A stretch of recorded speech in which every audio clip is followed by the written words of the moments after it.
मान लीजिए कल आपने एआई के थ्रू एक अच्छा शॉर्ट्स बनाया और आज देख रहा हूं कि बाकी और 2-3 चैनल पर भी वही शॉर्ट्स वायरल हो रहा है।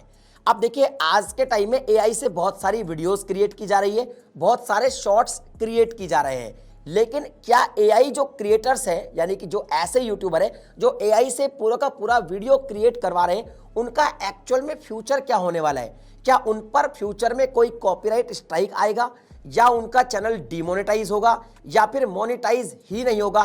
एक्चुअल में जो एआई से आपने कंटेंट क्रिएट करवाया है वो कैसे करवाया होगा? चैट जीपीटी जैसे जो एआई है उनसे डेफिनेटली आपने एक स्क्रिप्ट लिखवाई होगी, फिर मिड जर्नी जैसी एक एआई जो प्लेटफॉर्म है वहां से आपने विजुअल्स बनवाए होंगे और बहुत सारे एआई के ऐसे भी टूल्स है जहां से आपने वॉइस ओवर करवाया होगा और कहीं से आपने म्यूजिक भी जनरेट करवा दिया होगा और बन गया आपका वीडियो। देखा जाए आने वाले फ्यूचर में अब इस कंटेंट का मालिक कौन होगा? एक क्रिएटर होगा जिसने अपने चैनल पर ये वीडियो डाली है, या वो एआई प्लेटफॉर्म होगा जहां पे आपने उस वीडियो को तैयार किया है, या फिर वो होंगे जिन्होंने एआई को ट्रेंड किया है? आने वाला फीचर एआई वीडियोस का क्या होगा?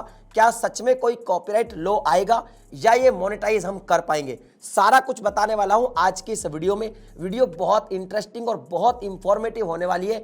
अगर आप एक क्रिएटर हैं और एज ए यूट्यूबर अपना करियर बिल्ड कर रहे हैं तो इस वीडियो को आपको कंप्लीट देखना है। पसंद आए तो आपको पता ही है, लाइक भी कर देना, चैनल भी सब्सक्राइब कर देना, क्योंकि ऐसी वीडियो सबसे पहले आपको इसी चैनल पे देखने को मिल जाती है। अब देखिए सबसे पहला पॉइंट तो यह है कि फेयर यूज को अगर देखें तो मान लीजिए आपने एआई के थ्रू शाहरुख खान जैसी शक्ल क्रिएट करवा ली अपने कैरेक्टर की, या फिर आपने किसी पॉपुलर सिंगर की वॉइस ही कॉपी कर ली, तो क्या ये फेयर यूज में आएगा? तो इसका जवाब है नहीं भाई साहब, ये फेयर यूज में नहीं आएगा। इसमें रीयूज कंटेंट की प्रॉब्लम आपको हो सकती है।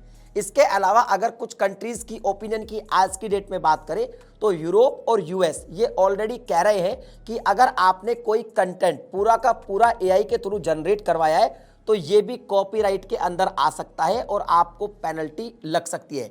इवन कुछ कंट्री तो ये भी कह रही है कि आने वाले टाइम में अगर आप पूरा कंटेंट एआई से ही क्रिएट करवा रहे हैं तो इस पर आपको स्ट्राइक भी मिल सकता है। तो फ्यूचर में कुछ ऐसा भी हो सकता है। ये हमारा पहला पॉइंट है। अब अगर देखा जाए कि भाई मोनेटाइजेशन का फ्यूचर एआई का क्या होगा, तो देखिए आजकल तो क्या हो रहा है कि लोग एआई से शॉर्ट्स बना रहे हैं, वीडियोस बना रहे हैं और उनके शॉर्ट्स काफी ज्यादा वायरल भी हो रहे हैं।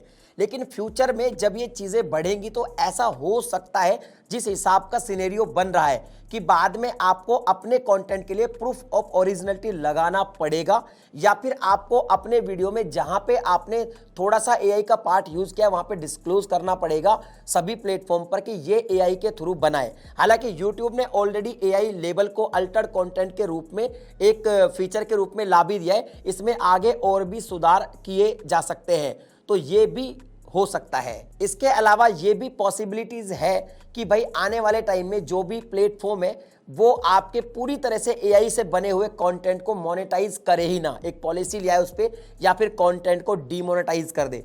आज भी एआई के थ्रू जो कंटेंट बन रहे हैं वो कुछ कुछ मोनेटाइज हो भी रहे हैं और कुछ कुछ नहीं भी हो रहे हैं, मगर इस पर अभी कोई मोनेटाइजेशन पॉलिसी पूरी तरीके से बनी नहीं है।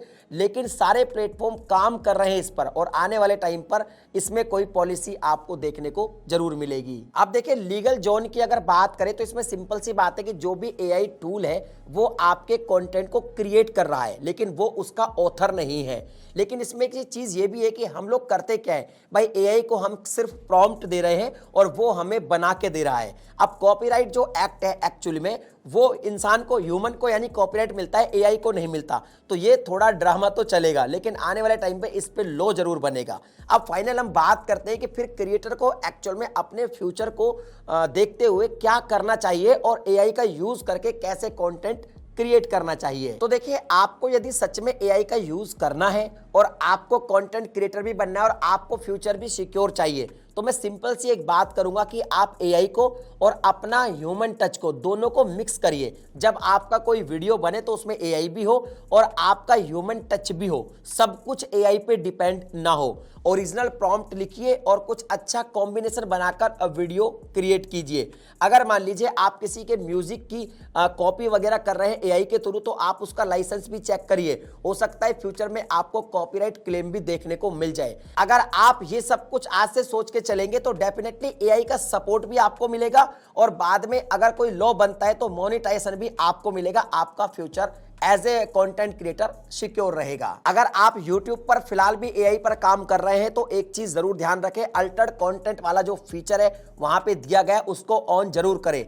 या फिर मान लो वीडियो में आपने कहीं छोटा सा पार्ट भी अल्टर्ड किया यानी कि कोई एआई के थ्रू बनवाया है तो वहां पे आप लिख सकते हैं क्रिएटेड बाय एआई। इससे क्या होगा कि आपने डिस्क्लेमर ऑलरेडी डाल दिया तो आपका वीडियो सिक्योर रहेगा। आप एक तरीके से बच जाओगे अगर फ्यूचर में कोई भी लॉ लागू होता है तो। बाकी आपको जानकारी कैसे लगी कमेंट सेक्शन में लिख के बताइए और एआई के ऊपर अगर आपकी कोई ओपिनियन है तो वो भी आप कमेंट में लिख सकते हैं। मिलता हूं अगली वीडियो में नए टॉपिक के साथ, तब तक के लिए जय हिंद।